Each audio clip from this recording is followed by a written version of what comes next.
The 1840s, 50s, and 60s were a very, very troubling time for Fells Point and for Baltimore generally.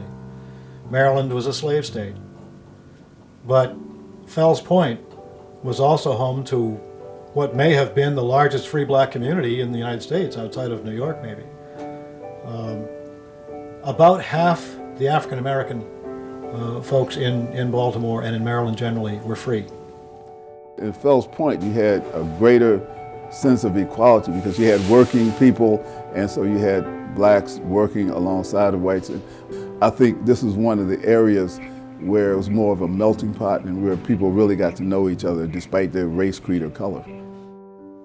Maryland was caught up in the war very early, and Baltimore was very much in danger of being a divided city.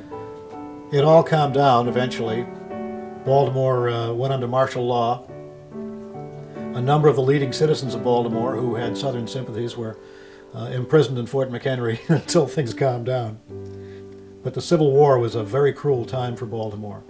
It was hard on families because there were many families that were divided. Also, areas like Fells Point suffered badly in the Civil War because there was an embargo on shipping.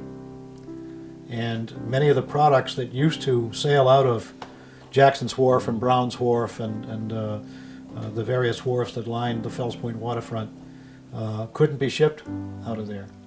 Instead, Baltimore merchants were having to send their cargo north to Philadelphia or Wilmington or New York or even Boston.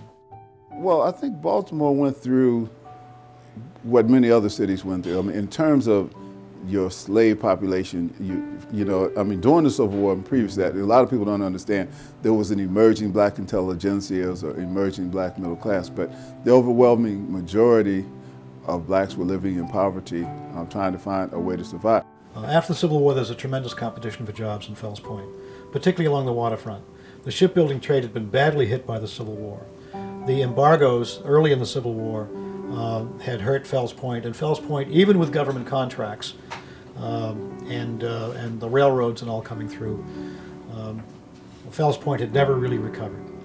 It was people like Isaac Myers who created opportunities for African Americans that opened things up and really helped bring a certain amount of social justice and diversity to Fells Point.